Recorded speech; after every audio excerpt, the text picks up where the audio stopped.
Trending content ಸಿಕ್ಕರೆ YouTuber, ದುಡ್ಡು ಸಿಕ್ಕರೆ ಬಟ್ಟೆ ಅಂಗಡಿ. ಅದರಲ್ಲೂ ನಮ್ಮ ಚಂದನ್ ಗೌಡ್ರು ಪಾರ್ಟ್ ಟೈಮ್ ಪೊಲಿಟಿಷಿಯನ್ ಬೇರೆ, ಲೀಡಿಂಗ್ ಸೆಲೆಬ್ರಿಟಿ ಬೇರೆ. ನಾನು ಹೇಳಿದ್ದು ಅಲ್ಲಿ ತಿಮ್ರೋಡಿ ಮನೇಲಿ ಕಡಲೆ ತಿಂದು ಕೊಬ್ಬಿದ ಎಗಣಗಳು ಈಗ ಬೀದಿಗೆ ಬರ್ತಿದ್ದಾವೆ ಅಂತ. ಅದಕ್ಕೆ ನೀನ್ ಯಾಕೆ ಎಗ ಮುಟ್ಕೋತೀಯಾ? ಈ ಹೊಲಸು ತಿಂದು ಧರ್ಮದ್ರೋಹಿ ಕೆಲಸ ಮಾಡೋರ್ನ ಜನ ಉಗಿದೇ ಬಿಡ್ತಾರ ಅಂದಿದ್ದೆ. ನಾನೇ ನಿನ್ಗೆ ಹೇಳಿದ್ನಾ? ನೀನ್ ವಲಸೆ ತಿಂದಿಲ್ಲ ಅಂದಮೇಲೆ ನೀನ್ ಯಾಕೆ ಕೊಳ್ಳಿ ಇಟ್ಕೋತೀಯಾ? ನನ್ನ ಜನರೇಷನ್ನಿನ ಮುಕ್ಕಾಲ್ ಭಾಗ ಹುಡುಗರು ಜರ್ನಲಿಸಮ್ ಬರೋದಕ್ಕೆ ಬೆಳಗೆರೆಯವರೇ ಇನ್ಸ್ಪಿರೇಷನ್. ನಾನು ಯಾವತ್ತೂ ಬೆಳಗೆರೆಯವ್ರ ಥರ ಆಗ್ಬೇಕು ಅಂದ್ಕೊಂಡೂ ಅಲ್ಲ, ಅದಾಗೋದಕ್ಕೆ ಸಾಧ್ಯನೂ ಇಲ್ಲ. ನಾನು ಮಂಜು ಬಾಣಿಗೆರೆ ಅಷ್ಟೇ. ವ್ಯೂಸ್ ಬರಬೇಕು ಅಂತ ಸೀಸನ್ ನೋಡ್ಕೊಂಡು ವಿಡಿಯೋ ಮಾಡೋಕ್ಕಾಗುತ್ತೆ ಗೌಡ್ರೆ? ಬನ್ನಿ ಗೌಡ್ರೆ, ಇದನ್ನ ತೀರಾ ಪರ್ಸನಲ್ ತಗೊಂಡು ಹುರ್ಕೊಂಡು ಊರ್ ಬಾಗಿಲು ಮಾಡ್ಕೋಬೇಡಿ. ನಮ್ಮ ಚಂದನ್ ಗೌಡ್ರು ಅತೃಪ್ತ ಆತ್ಮಕ್ಕೆ ಶಾಂತಿ ಸಿಗದೆ ಕ್ಲಾರಿಟಿ ಕೊಡಿ ಅಂತ ಬೀದಿಗಳಲ್ಲಿ ಹಲ್ದಾಡ್ಕೊಂಡು ಅದ್ರ ಜೀವನಕ್ಕೆ ಒಂದು ಕ್ಲಾರಿಟಿ ಇಲ್ಲದೆ ಮಾಡ್ಕೊಂಡ್ಬಿಟ್ಟಿದೆ. ಈ ಚಂದನ್ ಗೌಡ್ರು ಅನ್ನೋ ಕ್ಯಾರೆಕ್ಟರ್ ಇದೆಯಲ್ಲ, ಇದೊಂಥರ ಸೀಸನಲ್ ಪರ್ಸನಾಲಿಟಿ. ಎಲೆಕ್ಷನ್ ಬಂದ್ರೆ ಪೊಲಿಟಿಷಿಯನ್ ಆಗುತ್ತೆ, ಸಿನಿಮಾ ಬಂದ್ರೆ ಕ್ರಿಟಿಕ್ ಮಾಡುತ್ತೆ, ಅವರೇ ಕಮರ್ಷಿಯಲ್ ಕೊಟ್ರೆ ಅದೇ ಸಿನಿಮಾಗೆ ಪ್ರಮೋಷನ್ ಮಾಡುತ್ತೆ. ಟ್ರೆಂಡಿಂಗ್ ಕಂಟೆಂಟ್ ಸಿಕ್ಕರೆ ಯೂಟ್ಯೂಬರು, ದುಡ್ಡು ಸಿಕ್ಕರೆ ಬಟ್ಟೆ ಅಂಗಡಿ.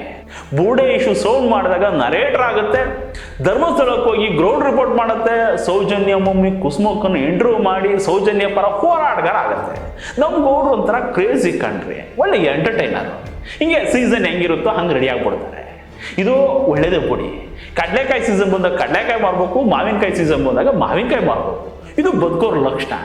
ಚಂದನ್ ಗೌಡ್ರೆ, ನೀವು ಬಟ್ಟೆ ಅಂಗಡಿನಾದ್ರೂ ಮಾಡ್ಕೊಳ್ಳಿ, ಬಂಗಾರದ ಅಂಗಡಿನಾದ್ರೂ ಮಾಡ್ಕೊಳ್ಳಿ, ಅದನ್ನ ಕಟ್ಕೊಂಡು ನನಗೇನಾಗಬೇಕು, ಅದು ನಿಮ್ಮ ವೈಯಕ್ತಿಕ ಬದುಕು. ನಾನು ಯಾರ ಪರ್ಸನಲ್ ವಿಚಾರಗಳಿಗೂ ಬರಲ್ಲ, ಅದ್ರ ಬಗ್ಗೆನೂ ಮಾತಾಡಲ್ಲ. ಅದು ಬೀದಿಗೆ ಬರದೇ ಇದ್ರೆ, ಯಾವ ವಿಚಾರನ ಅದು ಬೀದಿಗೆ ಬಂದಾಗ ಮಾತಾಡಲೇಬೇಕಾಗುತ್ತೆ, ಅದು ನಮ್ಮ ಗಮನಕ್ಕೆ ಬಂದಾಗ. ಈ ಚಂದನ್ ಗೌಡ್ರ ವಿಚಾರವೂ ಅಷ್ಟೇ. ಈ ಸುಮಂತ ಅನ್ನೋ ಹುಡುಗ ನಮ್ಮ ಮಂಜು ಗೌಡ್ರ ಜೊತೆ ಒಂದು ಇಂಟರ್ವ್ಯೂನಲ್ಲಿ ಧರ್ಮಸ್ಥಳದ ಬಗ್ಗೆ ಅಪಪ್ರಚಾರ ಮಾಡೋದಕ್ಕೆ ಫಂಡಿಂಗ್ ಆಗಿರೋದ್ರ ಬಗ್ಗೆ ಹೇಳ್ತಿದ್ದ. ಹಿಂಗೆ ಮಾತಾಡ್ತಾ ಅಲ್ಲಿ ಚಂದನ್ ಗೌಡ್ರ ಹೆಸರು ಕೂಡ ಬಂದ್ಬಿಡುತ್ತೆ. ಎಲೆಕ್ಷನ್ ಟೈಮ್ನಲ್ಲಿ ಕುರ್ಚಿ ಕಾಸಿಲ್ಲ ಅಂತ ಒಡವೆ ಅಡ ಇಟ್ಟಿತ್ತೀವಣ್ಣ, ಇವಾಗ ನೋಡಿದ್ರೆ 50 ಲಕ್ಷದ ಬಟ್ಟೆ ಅಂಗಡಿ ಮಾಡ್ಬಿಟ್ಟಿದೆ, ಇಷ್ಟೆಲ್ಲ ದುಡ್ಡು ಹೆಂಗ್ ಬಂತು, ಇವರಿಗೂ ಫಂಡಿಂಗ್ ಆಗಿರ್ಬೋದೇನೋ ಅನ್ಸುತ್ತೆ ನನಗೆ ಅಂತ ಹೇಳ್ಬಿಡ್ತಾನೆ. ಅದು ಈ ಹುಡುಗನ ವೈಯಕ್ತಿಕ ಅಭಿಪ್ರಾಯ ಮತ್ತೆ ಆರೋಪ. ದುಡ್ಡಿಲ್ಲ ಅನ್ಕೊಂಡು ಹಿಂಗೇನೋ ಮಾಡ್ಕೊಂಡಾಗ ಹತ್ರದಿಂದ ನೋಡಿದವ್ರಿಗೆ ಹಿಂಗೆಲ್ಲ ಅನ್ಸೋ ಸಹಜ. ಒಡವೆ ಅಡ ಇಟ್ಟಿರೋದನ್ನ ವಿಡಿಯೋ ಮಾಡಿಸಿ ಇದೇ ಚಂದನ್ ಗೌಡ್ರು ಪ್ರಚಾರ ಕೂಡ ಮಾಡ್ಕೊಂಡಿದ್ದಾರೆ. ಅದು ಅವ್ರದ್ದು ಎಲೆಕ್ಷನ್ ಗಿಮಿಕ್ ಇರಬಹುದು. ಇರ್ಲಿ, ಇಂಥ ಚಂದನ್ ಗೌಡ್ರು KR ಪೇಟೆನಲ್ಲಿ ಒಂದು ಬಟ್ಟೆ ಅಂಗಡಿ ಓಪನ್ ಮಾಡ್ತಾರೆ. ಅದರ ಓಪನಿಂಗ್ಗೆ ಈ ಸುಮಂತ ಅನ್ನೋ ಹುಡುಗ ಕೂಡ ಹೋಗಿರ್ತಾನೆ. ಆ ಟೈಮ್ನಲ್ಲಿ ಹಿಂಗೆ ಕ್ಯಾಶುವಲ್ ಆಗಿ ಮಾತಾಡಿರ್ಬೋದು, ಇದಕ್ಕೆಲ್ಲ ಎಷ್ಟಾಯ್ತಣ ಅಂತ ಇವನು ಕೇಳಿರ್ಬೋದು, 50 ಆಯ್ತು ಕೊಡೋ ಅಂತ ಬಾಯಿ ಮಾತಿಗೆ ಅವನು ಹೇಳಿರ್ಬೋದು. ಈ ಹುಡುಗ ಅದನ್ನೇ ಸೀರಿಯಸ್ ಆಗಿ ತಗೊಂಡಿರ್ಬೋದು. ಈ ವಣ್ಣ ನೋಡಿದ್ರೆ ಕಾಸೇ ಇಲ್ಲ ಅಂತಿತ್ತು, ಇವಾಗ ನೋಡಿದ್ರೆ ಇಂಥ ಅಂಗಡಿ ಮಾಡಿದೆ, ದುಡ್ಡು ಎಲ್ಲಿಂದ ಬಂತು, ಮೇ ಬಿ ಹಂಗೇನಾದ್ರೂ ದುಡ್ಡು ಬಂದಿರ್ಬೋದಾ ಅಂತ ಇವನಿಗೆ ಅನ್ಸಿರ್ಬೋದು. ಮಾತಾಡೋ ಜೋಶಿ ಈ ಹುಡುಗ ಇಲ್ಲಿ ಅದನ್ನೇ ಹೇಳ್ಕೊಂಡಿರ್ಬೋದು. ವಾಸ್ತವದಲ್ಲಿ ಅಷ್ಟೆಲ್ಲ ಆಗಿರ್ಲಿಕ್ಕಿಲ್ಲ. KR ಪೇಟೆ ಅಂತ ಊರಲ್ಲಿ ಇಂಥದ್ದೊಂದು ಅಂಗಡಿ ಮಾಡೋದಕ್ಕೆ ಇಂಟೀರಿಯರ್ ಅಡ್ವಾನ್ಸ್ ಅಂತ ಒಂದು 10 ಲಕ್ಷ ರೂಪಾಯಿ, ಮೆಟೀರಿಯಲ್ ಅದು ಇದು ಅಂದ್ಕೊಂಡು ಒಂದು 10 ಲಕ್ಷ ರೂಪಾಯಿ, ಎಲ್ಲ ಒಟ್ಟಿನಲ್ಲಿ ಒಂದು 15-20 ಲಕ್ಷ ಖರ್ಚಾಗಿರ್ಬೋದು, 20-25 ಲಕ್ಷ ಖರ್ಚಾಗಿರ್ಬೋದು. ಇರ್ಲಿ, ಅದೆಷ್ಟಾದ್ರೂ ಆಗಿರಲಿ. ಈ ಪಬ್ಲಿಕ್ ಫೋರಮ್ನಲ್ಲಿ ಇರೋರಿಗೆ ಇಂಥ ಆರೋಪಗಳು ಬರೋದು ಸಹಜ. ಅದರಲ್ಲೂ ನಮ್ಮ ಚಂದನ್ ಗೌಡ್ರು ಪಾರ್ಟ್ ಟೈಮ್ ಪೊಲಿಟಿಷಿಯನ್ ಬೇರೆ, ಲೀಡಿಂಗ್ ಸೆಲೆಬ್ರಿಟಿ ಬೇರೆ, ಆರೋಪಗಳು ಬರ್ತವೆ. ಹಿಂಗೆ ಆರೋಪಗಳು ಬಂದಾಗ ಅದಕ್ಕೆ ಕ್ಲಾರಿಟಿ ಕೊಡಲೇಬೇಕು ಅಂತ ಅನ್ಸಿದ್ರೆ, ಹಂಗಲ್ಲ ಕಣ್ಲಾ, ನಾನು ಒದ್ದೇ ಮಾಡಿಲ್ಲ, ಹಿಂಗೇನೋ ಒಬ್ಬ ನನ್ನ ಪಾರ್ಟ್ನರ್ ಇದ್ದಾನೆ, ನಂದಿಷ್ಟು ಅವಂದಿಷ್ಟು, ನೀವು ಅಂದ್ಕೊಂಡಂಗೆ ಏನು ಇಲ್ಲ ಕಣ್ಲಾ ಅಂದಿದ್ರೆ ಮುಗ್ದೋಗೋದು. ಇಲ್ಲ ಅಂದರೆ ಬೋಗ್ಳೋಗೆಲ್ಲ ಬಾಯಿ ಮುಚ್ಕೊಳ್ಳೋಕೆ ಮುಸಕ್ಕಾಗುತ್ತಾ ಅಂದ್ಕೊಂಡು ತ್ಯಾಪ್ಕಿದ್ರು ಆಗೋಗ್ತಿತ್ತು. ಅದನ್ನು ಬಿಟ್ಟು ಈ ಹುಡುಗ ಚಂದನ್ ಗೌಡ ಇದು ಸುಳ್ಳು ಆರೋಪ, ಪ್ರೂಫ್ ಕೊಡಿ ಅಂತ ಬಟ್ಟೆ ಹರ್ಕೊಂಡು ಬೀದಿಗೆ ಬಂತು. ಇದಕ್ಕೆಲ್ಲ ನಾನು ಕ್ಲಾರಿಟಿ ಕೊಡ್ತೀನಿ ಅಂತ ನರ ಹರ್ಕೊಂಡು ಹಾರ ಮಾಡಿ ಹಾಕ್ಕೊಡ್ತು. ಇದು ಸಾಲದು ಅಂತ ಆ ಮನುಷ್ಯನ ಡಿಜಿಟಲ್ ಮೀಡಿಯಾ ಫಾಲೋ ಮಾಡೋ ಜನರಿಗೆ ಅವರದ್ದೇ ಚಾನಲ್ ಕೂತ್ಕೊಂಡು ಬಾಯಿಗೆ ಬಂದ ಬೈಯೋದಕ್ಕೆ ಶುರು ಮಾಡ್ತಾರೆ. ಈ ಹುಡುಗಿ ಯಾಕೆ ಹಿಂಗೆ ಚಡ್ಡಿ ಅಂಗಿನೆಲ್ಲ ಬಿಚ್ಕೊಂಡು ಬಾಯಿ ಬರ್ಕೋತಿದ್ಯಲ್ಲ ಅಂತ ನೋಡ್ತಾರೆ. ಇದ್ರದ್ದು ಒಂದೇ ವರಾತ, ಪ್ರೂಫ್ ಇಲ್ದಂಗೆ ಮಾತಾಡ್ತಿದ್ದಾರೆ, ಆಧಾರ ಇಲ್ದಂಗೆ ಆರೋಪ ಮಾಡ್ತಿದ್ದಾರೆ, ನನ್ನ ಮಾನ ಹೋಯ್ತು, ನನ್ನ ಮರ್ಯಾದೆ ಹೋಯ್ತು ಅಂತ ಒಂದೇ ಗೋಳು. ಅವಾಗ ನಾನು ಒಂದು ವಿಡಿಯೋ ಮಾಡಿ ಸಮಾಧಾನ ಹೇಳಿದ್ದೆ. ಅಲ್ಲ ಕಣಯ್ಯ ಚಂದನ್ನು, ನೀನು ಅವತ್ತು ಕೂತ್ಕೊಂಡು ಧರ್ಮಸ್ಥಳದಲ್ಲಿ ಅಷ್ಟು ಮೂಳೆ ಸಿಕ್ಕೋದ್ವು ಇಷ್ಟು ಮೂಳೆ ಸಿಕ್ಕೋದ್ವು ಅಂತ ಪುಂಗಬೇಕಾದ್ರೆ ನಿನ್ನ ಹತ್ರ ಏನು ಪ್ರೂಫ್ ಇತ್ತಪ್ಪ ಅಂತ. ಅದಕ್ಕೆ ಇವ್ರಿಗೂ ಒಂದು ವಿಡಿಯೋ ಮಾಡಿಕೊಟ್ರು ಕೊಡ್ತು. ನನ್ನ ಎಗಡ ಅಂತೀರಾ, ನನ್ನ ಕಕ್ಕ ತಿನ್ನೋರು ಅಂತೀರಾ ಅಂತ. ಅಲ್ಲ ಕಣಯ್ಯ ಚಂದನು, ನಾನು ಹೇಳಿದ್ದು ಅಲ್ಲಿ ತಿಮ್ರೋಡಿ ಮನೇಲಿ ಕಡಲೆ ತಿಂದು ಕೊಬ್ಬಿದ ಎಗಣಗಳು ಈಗ ಬೀದಿಗೆ ಬರ್ತಿದ್ದಾವೆ ಅಂತ. ಅದಕ್ಕೆ ನೀನು ಯಾಕೆ ಎಗ ಮುಡ್ಕೋತೀಯಾ? ನೀನು ಕಡಲೆ ತಿಂದಿಲ್ಲ ಅಂದರೆ ನೆಮ್ಮದಿ ಆಗಿರು. ಆಮೇಲೆ ಈ ಹೊಲಸು ತಿಂದು ಧರ್ಮದ್ರೋಹಿ ಕೆಲಸ ಮಾಡೋರನ್ನ ಜನ ಉಗಿದೇ ಬಿಡ್ತಾರ ಅಂದಿದ್ದೆ. ನಾನೇ ನಿನ್ಗೆ ಹೇಳಿದ್ನ ಧರ್ಮದ್ರೋಹಿ ಅಂತ? ನೀನು ವಲಸೆ ತಿಂದಿಲ್ಲ ಅಂದಮೇಲೆ ನೀನು ಯಾಕೆ ಕೊಳ್ಳಿ ಇಟ್ಕೋತೀಯಾ? ಆಮೇಲೆ ಎಂಥದ್ದು ಗೌಡ್ರೆ ಅದು? ಗೌಡ್ರೆ ನಾನು ನನ್ನ ವಾಯ್ಸಲ್ಲೇ ಮಾತಾಡ್ತೀನಿ. ಅದು ಬೆಳಗ್ಗೆರವ್ರ ವಾಯ್ಸ್ಗೆ ಸಿಮಿಲರ್ ಆಗಿ ಕೇಳಿಸುತ್ತೆ ಅಂದರೆ ಅದರಿಂದ ನನಗೇನು ಬೇಜಾರಿಲ್ಲ. ನನ್ನ ಜನ್ರೇಷನ್ನಿನ ಮುಕ್ಕಾಲು ಭಾಗ ಹುಡುಗರು ಜರ್ನಲಿಸಮ್ ಬರೋದಕ್ಕೆ ಬೆಳಗೆರೆಯವರೇ ಇನ್ಸ್ಪಿರೇಷನ್ನು. ನನಗೆ ಅವ್ರ ಶಿಷ್ಯ ಅನ್ನೋದೇ ಹೆಮ್ಮೆ, ಅವ್ರ ಜೊತೆ ಒಂದಷ್ಟು ಕೆಲಸ ಮಾಡಿದ್ದೆ ಅನ್ನೋದೇ ಖುಷಿ. ನಾನು ಯಾವತ್ತೂ ಬೆಳಗೆರೆಯವ್ರ ಥರ ಆಗಬೇಕು ಅಂದ್ಕೊಂಡೂ ಅಲ್ಲ, ಅದಾಗೋದಕ್ಕೆ ಸಾಧ್ಯವೂ ಇಲ್ಲ. ನಾನು ಮಂಜು ಬಾಣಿಗೆರೆ ಅಷ್ಟೇ. ಹೆಂಗೆ ಗೌಡ್ರೆ ಅದು? ಇರಲಿ. ಆಮೇಲೆ ವ್ಯೂಸ್ ಬಗ್ಗೆ ಮಾತಾಡ್ತಿದ್ರಿ. ವ್ಯೂಸ್ಗೆ ಬಿಡ್ರಿ ಗೌಡ್ರೆ. ಸೋಷಿಯಲ್ ಮೀಡಿಯಾದಲ್ಲಿ 2 ಗುಂಡಿ ಬಿಚ್ಕೊಂಡು ಒಂದು ಹೆಣ್ಣಾಯಿ ನಿಂತ್ಕೊಂಡು ವೈರಲ್ ಆಗುತ್ತೆ, ಮಿಲಿಯನ್ಸ್ ಗಟ್ಟಲೆ ವ್ಯೂಸ್ ಬರುತ್ತೆ. ಕಾಪಿನಾಡ್ ಚಂದು ಹಾಡುಗಳೋ ವಿಡಿಯೋ ಕೂಡ ಲಕ್ಷಗಟ್ಟಲೆ ವ್ಯೂಸ್ ಆಗ್ತವೆ. ಹಂಗಂತ ಅವ್ರು ಚೆನ್ನಾಗಿ ಆಡ್ತಾರೆ ಅಂತಾನೆ. ಮೊನ್ನೆ ಒಂದು ಹುಡುಗಿ ಹಾಡಿರೋ ವಿಡಿಯೋ ಒಂದೇ ದಿನದಲ್ಲಿ 1.5 ಕೋಟಿ ವ್ಯೂಸ್ ಆಯಿತು.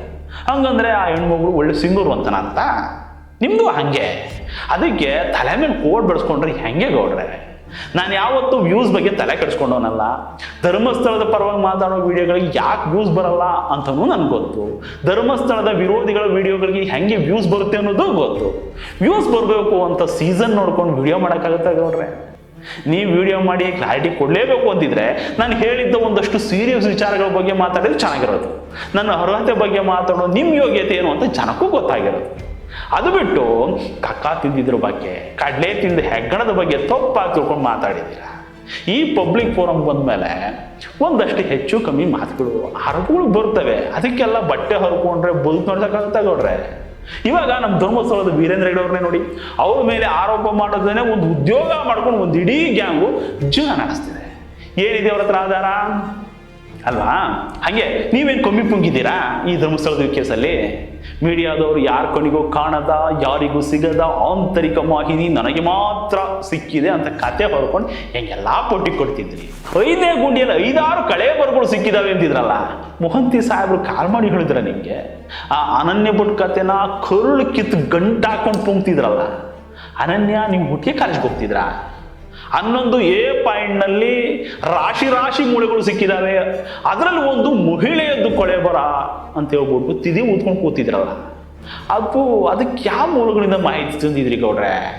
ಎದೆ ಚಿಪ್ಪು, ತೊಡೆ ಪೀಸು, ನಲ್ಲಿ ಮೂಳೆ ಸಿಕ್ಕಿದಾವೆ ಅಂತ ಲೆಕ್ಕ ಹೇಳ್ತಿದ್ರಲ್ಲ.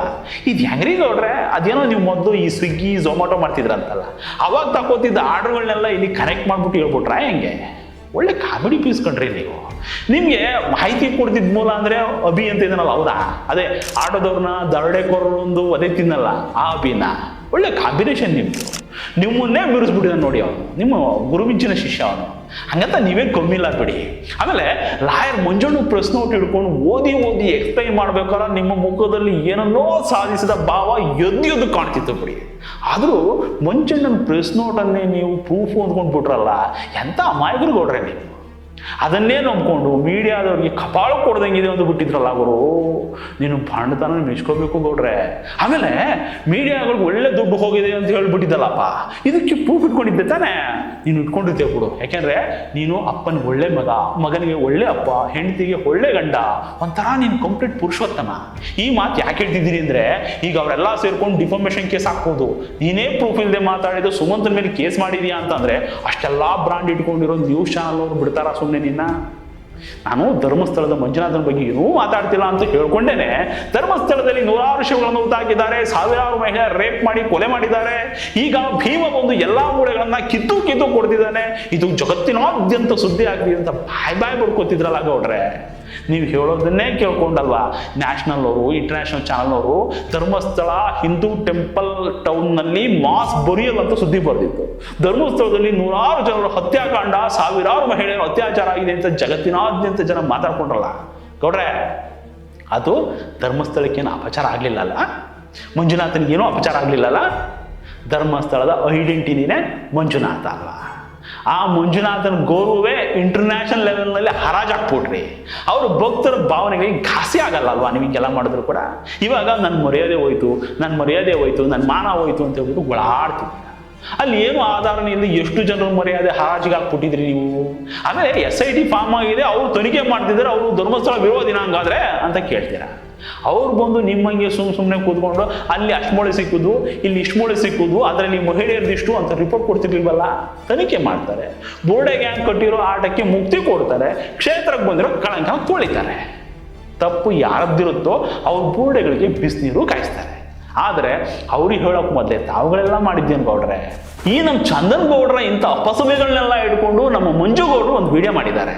ಸಾಧ್ಯ ಆದರೆ ಒಮ್ಮೆ ನೋಡಿ. ಅದರಲ್ಲಿ ಕೆಮ್ಮಿದ್ದಕ್ಕೂ ಕ್ಯಾಕರಿಸಿದ್ದಕ್ಕೂ ಪ್ರೂಫ್ ಕೇಳೋ ನಮ್ಮ ಚಂದನ್ ಗೌಡ್ರು ಹೆಂಗೆಲ್ಲ ಪುಂಗಾಣಿ ಊದವ್ರೆ ಅನ್ನೋದನ್ನ ಪ್ರೂಫ್ ಸಮೇತ ಎಕ್ಸ್ಪ್ಲೇನ್ ಮಾಡಿದ್ದಾರೆ. ಅದನ್ನು ನೋಡಿದ್ರೆ ಇಷ್ಟೊತ್ತಿಗೆ ನಮ್ಮ ಚಂದನ್ ಗೌಡ್ರು ಮಂಡಿ ಊರಿ ಕ್ಷಮೆ ಕೇಳಿ ವಾಪಸ್ ಸ್ವಿಗ್ಗಿ ಝೊಮ್ಯಾಟೊ ಮಾಡೋದಕ್ಕೆ ಹೋಗಿರ್ತಾರೆ ಇಷ್ಟೊತ್ತಿಗೆ. ಬನ್ನಿ ಗೌಡ್ರೆ, ಇದನ್ನ ತೀರಾ ಪರ್ಸನಲ್ ತಗೊಂಡು ಹುರ್ಕೊಂಡು ಊರ್ ಬಾಗಿಲು ಮಾಡ್ಕೋಬೇಡಿ.